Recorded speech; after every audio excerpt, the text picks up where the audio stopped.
Okay, here's my setup here. I'm going to try and stay out of the picture. This is just the radishes on a plate, but I haven't sprayed them with water yet. So what I would want to do is use my Canon to take the pictures. This is just a typical shot of the whole setup, and I'm just doubling over some of my strobes and lights of what it would look like as far as just taking a still to give me something to paint from. Now these are regular radishes just bought from a regular grocery store, but they still have the tops on, which is something nice to paint. But to give me something to photograph, then what I will do is lock in the picture that I want to work from, not only to preserve the radishes themselves, but to just give me something that I could pick up and look at anytime. I would love to be able to paint right from the radishes, but if your schedule does not permit, then that is something you could consider. Taking some photographs and work with them as you can. Now, what I would do with this particular setup is take all my shots from a low angle, and I'll show you that picture right now. But now keep in mind, every time I take pictures to paint from, I am taking it exactly the way I want to paint it. So I am keeping the photography and painting in mind. Now with these guys here, the way they are, I just put them on a plate. This is just with one strong overhead light right here. But if I put in a fill light, then that will change things dramatically. I can adjust these. These are just my lights for the drawing table. Let's go ahead and take a look at some of the options of photographs we have right now. Okay, here's our first photograph. I just want to show you something very quickly on the fill light. This light is just coming from the upper right with no fill light at all. Now, if we go to the next one, I want you to concentrate on this area right here, and you'll see how much the shadow gets filled, so to speak. But what it does is it changes it quite a bit. It will lighten up towards the inside edge of the dish only because it's a shiny white reflective object. So it's going to cast a good bit of light down into the shadowed area. Okay, here's that lit up area right here. This area right in here now is with a little bit of fill light, and it really brings things out also in this area too, in the shadowed areas, that you can also see that because there's more light down in here, I'm going to get a nicer, more interesting reflected light on the shadowed side. This area down in here is dark.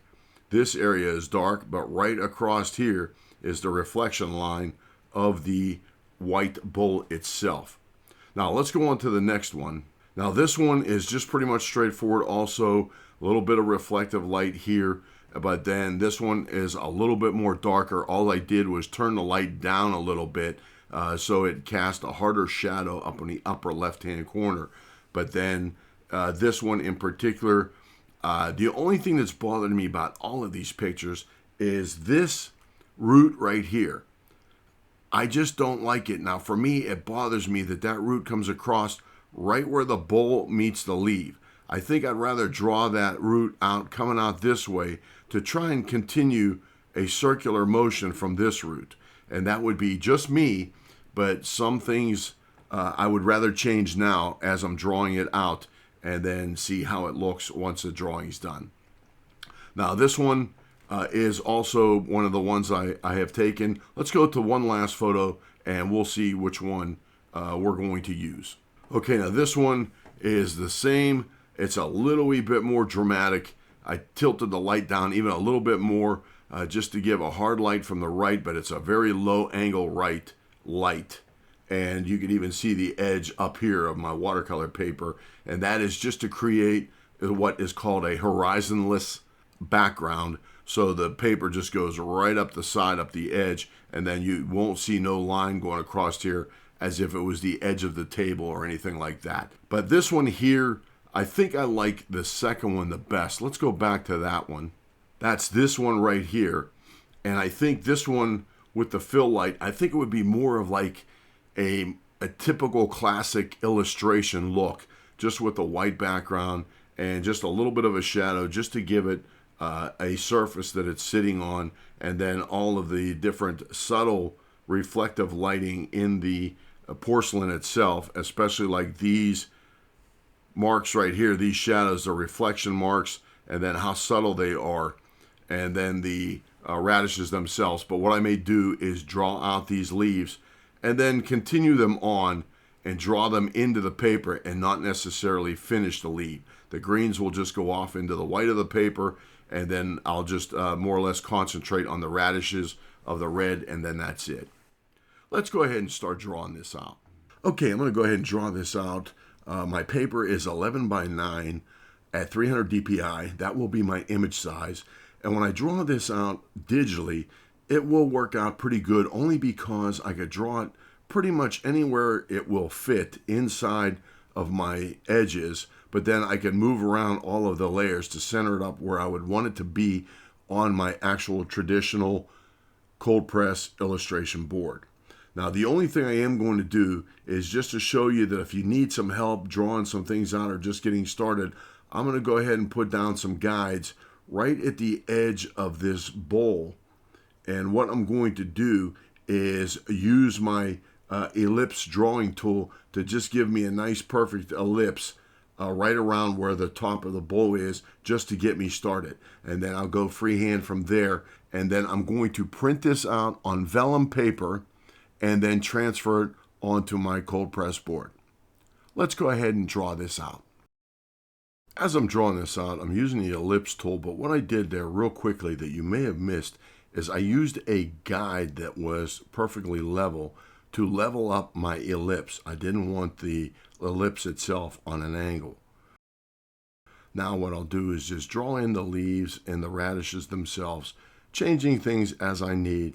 But in the end, I will clean up this pencil line drawing quite a bit, but I don't put in all of the detail. It would be too much to trace over onto the board. That I will do on the board itself. Let's see what we have. Okay, let's take a look and see what we have here. What I want to do first is duplicate all of my drawing layers, and I'll show you why. And I'll just right-click, duplicate, and now that all my duplicated layers are already selected, I'll just hit Control-G, and that will put them in a group. I can even put these in a group also, and turn this one off, but then I'm going to open this one up, and I'm going to merge all of the layers in this one so my drawing is all on one layer. I'll right-click, merge layers, and that's it. Now all of my drawing layers are just on one, and I'll show you why. And what I want to do is turn on the transparent lock right there, and I'm going to go over to my mask brush, and then I want to make sure this is on opaque, and I'm going to pick a dark yellow and draw over my pencil line. And since it's opaque, even though it's a watercolor brush, it will completely cover over the pencil line. And what I'm doing is leaving myself with a yellow pencil line that when I print this out on vellum and then go over to trace it out on my board, I'll be able to tell what I traced and what I didn't trace just by the graphite pencil line over the yellow. And this way I could tell. Now, again, I really didn't have to center this up too much, because even when I print it out, as long as it's within my paper borders, then I could even move the paper around on top of my illustration board to put it exactly where I want. Just to go over a couple of things real quick here, I will turn on the guide, turn off the drawing, and this is the guide I was using. This way, when I use the ellipse tool, then I could line up the ellipse right on that 90-degree guide, and then I'll know it's nice and level as far as when I'm using it. Then once I lock it in place on the guide, then I can move it around and I know it's level wherever I put it. Okay, we're going to turn this one off. We're going to turn the guide off, and we'll turn this back on.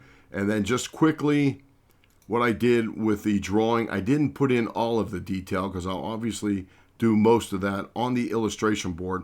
But what I want to do now is get it ready to print. And all I'm going to do is take out the background, and then that is my yellow, and I will print it out. What I'll do is save it as a PNG, and I have to take it into Affinity Photo 2 just to be able to print it. I can't print it out of Rebelle, So I will save it as a PNG, print it out, and we'll transfer it to our board on the drawing table.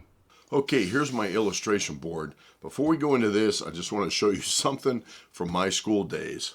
And since we were drawing ellipses on the top of the dish, this is how I used to have to draw ellipses back in the school days, many moons ago. This is an ellipse template, and what it will do is give you a perfect circle at a specific degree. So in other words, you're just looking at a circle and then you're tipping it at a specific degree. This is right here, 60 degrees. This would be right there, 60. And then this is all these at 60. And then these are at 45, and then so on. This goes down to the 30 degrees. And then even this one right here is at 15 degrees, which you can see these are very elliptical compared to this one up here. But this is the way it was done before the digital and computer age, and otherwise you had to figure out mechanically with a compass if you needed an ellipse bigger than this. Okay, let's move on to our drawing. Here it is printed out on vellum paper, and what I will do is center it up where I want it on the board, probably about right in there somewhere. I'm going to leave a little wee bit space on here, a little bit of space on here, and what I will do is center it up, trace it out, and then clean up the drawing. But we're going to do all of that just speed drawing and get it ready to paint. That you'll see that what I'm going to do is also add as much as I need to, just basic shapes and detail pencil drawing, so I have a good idea what I'm going to be painting once I start painting it. Let's go ahead and do all of that, just speed. Okay, once I tape it down to where I want it, what I do is I always work from upper left to lower right. This keeps my hand off of the transfer paper. If I rest my hand on the transfer paper itself, I could get a very big smudge of graphite on my illustration board. This way it keeps it nice and clean as possible, and just with the pencil will I make the marks and not my hand. Now what I did was I started getting lost as I was drawing it in, so I had to lighten up the shadowed areas, and then I also enlarged the photo just to give me a better idea of what I was doing. Unfortunately, I was getting confused with what pencil lines I had and had to redo them. Okay, just a quick word about the additional photos I added to help me draw out the radish leaves. Now, I probably should have done this at the digital stage, that I would have had a more accurate transfer, but I was working on these photos on a 24-inch monitor, and I actually thought I had enough information to draw it out accurately enough. But once I started working with the drawing, after I traced it, some things just didn't line up right. What I did was went ahead and took this original photo here and then put it into Affinity Photo again and lightened up the shadowed areas. That's this photo here. Here is a lit up photo. You can see the difference, that I can now see better in the shadows. I had to do the same thing to the Caterpillar 955 painting also, that there's just too many dark areas. Even with an HDR picture, the dark areas still needed to be light up a little bit more than they were. Now, what I did to even help me out further is I just took this area right here and enlarged it to help me out even more. And that is this photo right here. And what this did was give me a very good opportunity. This is probably the one I'm going to work from, because the background is irrelevant once I start working on the radish leaves and the radishes themselves. And here, with this particular photo, you could see a real subtle red reflection of the radishes and even a little bit of the green reflection. But oddly enough, even on the paper, I could see a slight tinge of green on the white paper where the greens of the leaves are reflecting off the white paper. Now, obviously, the porcelain is much more reflective than the paper, so these are the kind of little bits and pieces of details that I could keep in mind once I start painting. Let's go ahead and start painting. Okay, one note before we started painting, I went ahead and added just a very subtle shadow area for this one. Now this one tapers off. This root right here, the shadow just tapers off into just the white of the dish and doesn't necessarily shadow the whole entire root. So what I'm going to do is do the same thing with that one, that once it gets so far out, then I'll just leave it carry off in. It's going to be very, very subtle anyway, but I'm just going to put a very hint of a shadow to make it look like this root is coming down and pretty much almost touching the actual dish itself. That will depend on how close I start the root to the tip of the shadow. Now this one also, I changed this line just a little wee bit, because keep in mind, what I do want to note is our reflections are going to be separate from our shadows. Our shadows are going to be this right in here from right to left, but then our reflections are going to be coming straight down at us. So I'm going to have a little bit of red in here, very subtle on the dish, as we noted with the close-up pictures, but they are going to be coming straight down and it will go out of the shadowed area, since it is a reflection and not a part of the shadow in any way other than where it will overlap the shadow. Let's go ahead and start painting. Okay, we're ready to start painting, but what I want to do is first start giving every individual object a real light coat of red, yellow. Then these down in here will be a very light coat of blues of the porcelain. The shadowed areas I'll leave for last, but I just want to start defining my shapes, because this, and this are leaves, but this is a shadow and this is a shadow. And then this is obviously a shadow down in here. And once I start getting my shapes in, then I'll start to know what is what. This back here is actually the shadow. From here down is the shadow back in behind the porcelain dish itself. So I have to make sure I leave that white-ish. I'm going to go ahead and mix up a little bit of yellow and we will start painting. I'm going to use quinacridone gold and the Aquarelle as my start mix for the leaves. And I'm going to start real light, real light.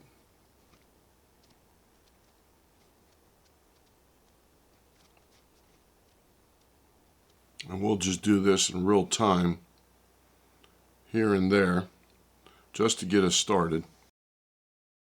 What I want to also do is start with a little bit of red right here. And I'll even go into a crimson for the shadowed areas. And some of the real fine white highlights on the radishes I'll leave for white highlights, whether it be pencil or gesso or even gouache.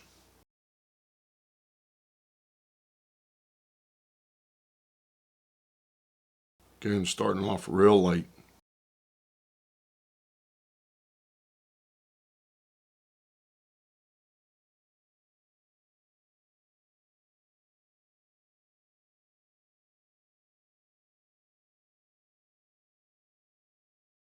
I was going to originally carry off the leaves right into the paper, just blend them off into the paper, but I ended them.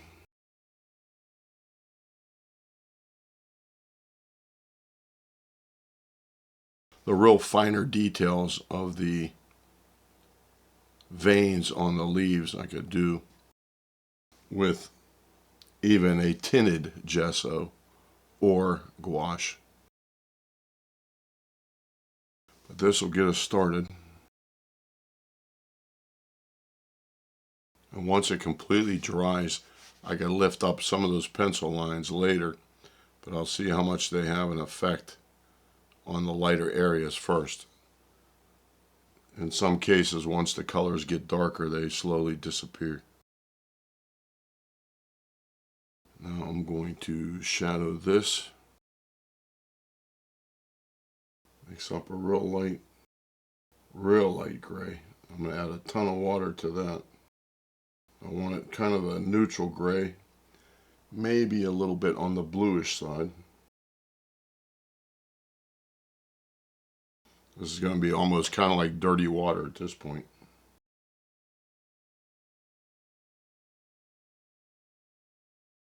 Okay, we'll let that dry. Let me do this one last little bit.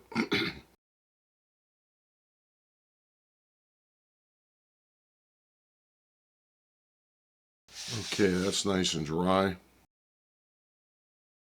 I'm going to start putting in even a little bit more of an orange down under here, just to create more of a glow instead of just using a light red. And then up on top, I'll put also, again, I'll be working in with maybe even a little bit more of the brown matter in the darker areas, alizarin crimson in the lighter areas. Okay, next I'm going to put in the rim, and I'm going to use Prussian blue for that, but then I'm going to start off about a middle value and then start with that. And then the very highlight of the rim itself with the reflection of the light itself, I'll use just a straight gesso or gouache for that at the very end. That would be pretty tough to paint around at this point. I'm going to mix a little wee bit of brown into it just to gray it down just a little bit.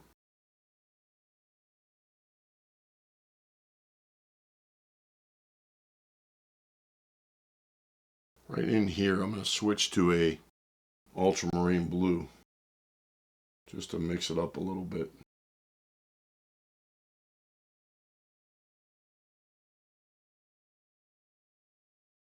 There might be a finer color right below this that tapers off just a little bit the way the bowl was made.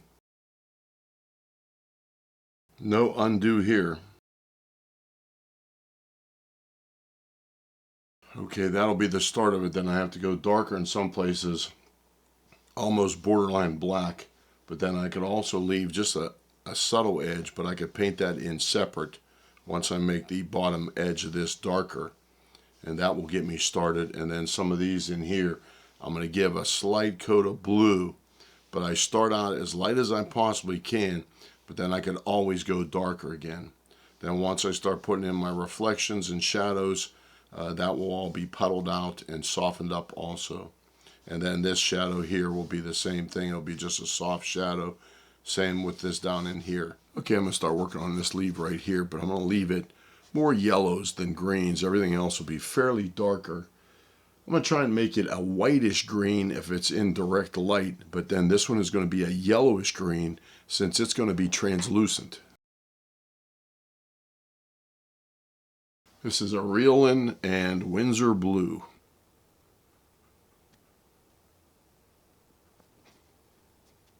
I thinned it out a little bit more with water. If I get that texture that I'm trying to get, that's what I want, because the leaves are far from smooth. Very little paint. Now they're translucent. If I look at my reference, they're translucent but not transparent. What I mean by that, I can't see that blue ring going through the leaf itself, coming through, to be able to see it from the other side.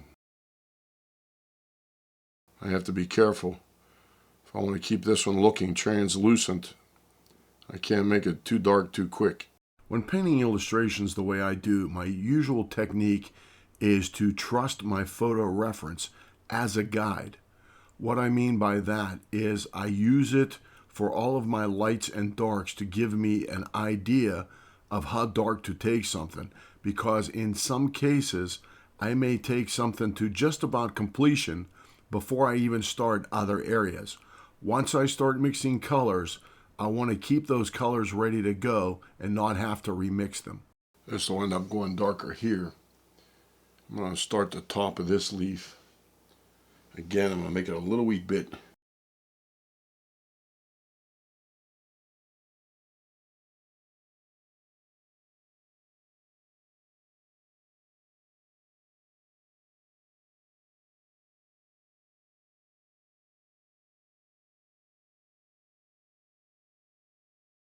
Okay, we'll let that one dry. A little bit of work to do around the stems. This stem will be next. There's another stem in there. I could still probably put it in. We'll let that dry, and I'm going to give a little bit more life to this one. Little veins, tiny veins. Bring out some of the script work, so to speak. And then we'll start on the radishes. We got a ways to go yet. Okay, I'm going to go ahead and put a gold edge around some of the leaves. That's just where the leaf itself is starting to dry out a little bit. And I could go back over with some greens if I have too much, or just tone it down. And then I'll also just start in with the radishes and then start their very, very subtle reflections in the porcelain itself. And then also the shadows that will overlap those reflections. And then a couple of real light blue coats just on a very outer perimeter of some of these reflections in the porcelain itself also. And then the shadows will be a little wee bit different compared to the reflections. And I'll try to mix up the colors a little bit just to be able to distinguish one from the other.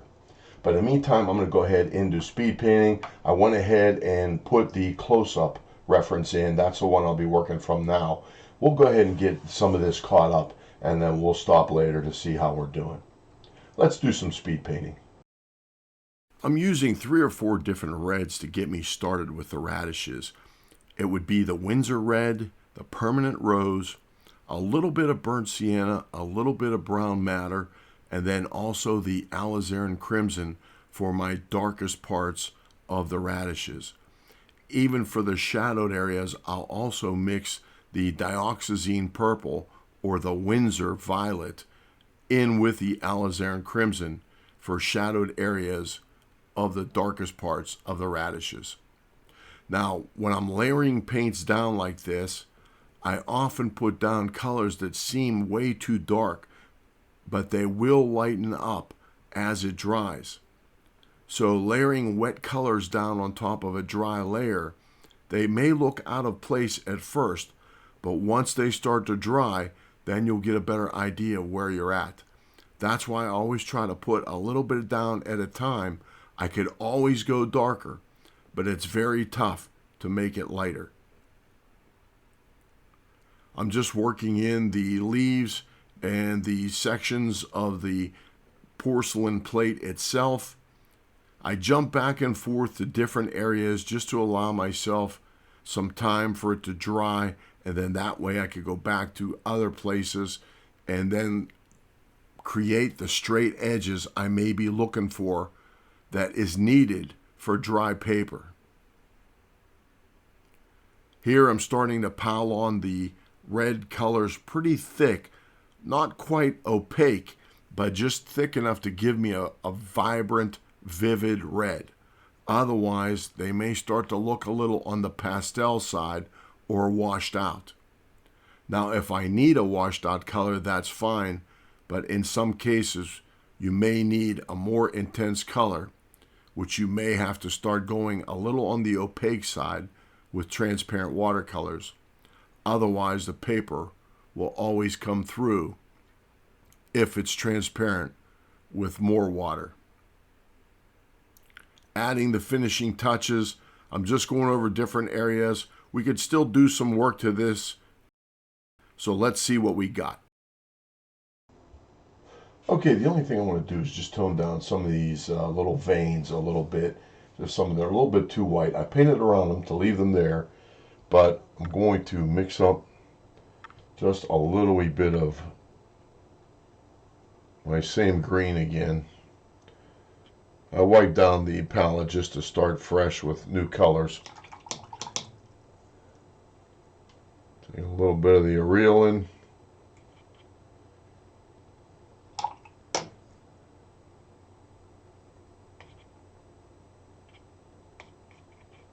And just a real light green. Just to tone down just a shade. But I can even also do it here and there.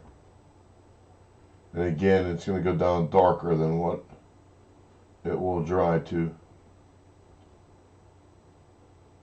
And then looking at some of these leaves, I think I'd also like to put a real light glazing of white on them, because there's usually like just a coating on some leaves, almost like a dew, so to speak, that'll wipe off. A lot of plants have that. Not quite sure exactly what it is.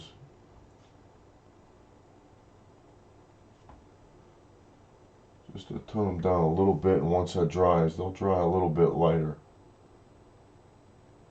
We'll be done by then.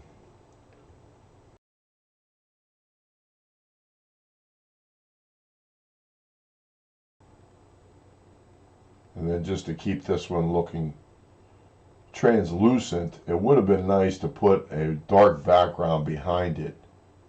But I just decided not to do it. It's just more of a clean, plain illustration. But it's just a basic illustration from a photograph. This was also just to help you what kind of photos you might want to use, how to set up your photo, the lighting.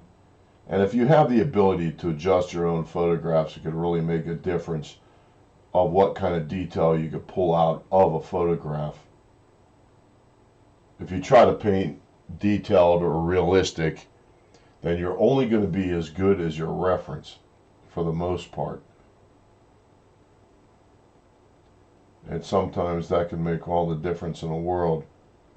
If you start to ad lib, I was making some of my own decisions here, and this might have gone a little bit too dark, and that was only because I was trying to go by memory, because I had the close-up of the radishes up, but then when I tried to do some of this, I might have been a little bit off, and then unfortunately I missed my rounded part just a little bit too. But I'll leave it go as is. I don't think I'll be able to fix it now, but we'll just call this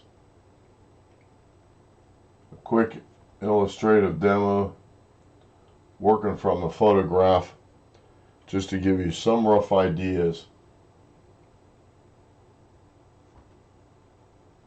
But again, the board is quite different than paper. This particular board is pretty old. I got it a while back, and I'm just trying to use it up. I don't even know if I'll use it anymore. I was kind of fighting the surface of it the whole time I was painting, so for that reason I may just move on to the next type of my materials that I got on hand. And for that reason, the board itself is a little bit between cold press and hot press paper, that it's cold press, but it has a very, very subtle tooth to it, and it just makes it nicer to do a straight line. But if you're working real fine and you start doing dots, then that gives you a good idea of just how detailed you can get with an illustration. This one is not as detailed as we could go, but this one is just a basic illustration up against a plain white background, so everything is going to jump out at you. The shadow itself will just kind of like put it on a surface, and that's it. And then the porcelain, I'd go back in, maybe erase some of these pencil lines. I still have a couple of highlights back in here to put. Right back in here, there's a white highlight right in here. We could do that real quick.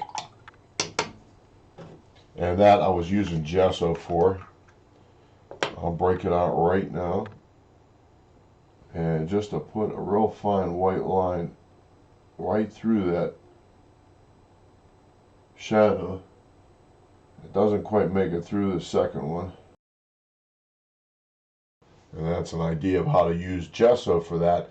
Gesso works pretty decent only because it'll seal the paper, but it has enough tooth that you could add one more watercolor over top of it and it will stay. It has tooth to hold it, so in other words it won't beat up or anything. But then also, if you try to put more than one layer of watercolor over it, it'll just start loosening it up and sliding it around, and you won't be able to get a second layer of watercolor over the gesso itself. You got one shot, and if you get your color right, then you could just leave it. Otherwise, you could just kind of daub it off and then try again. But it'll give you as many chances as you want. I think this would be pretty well considered finished.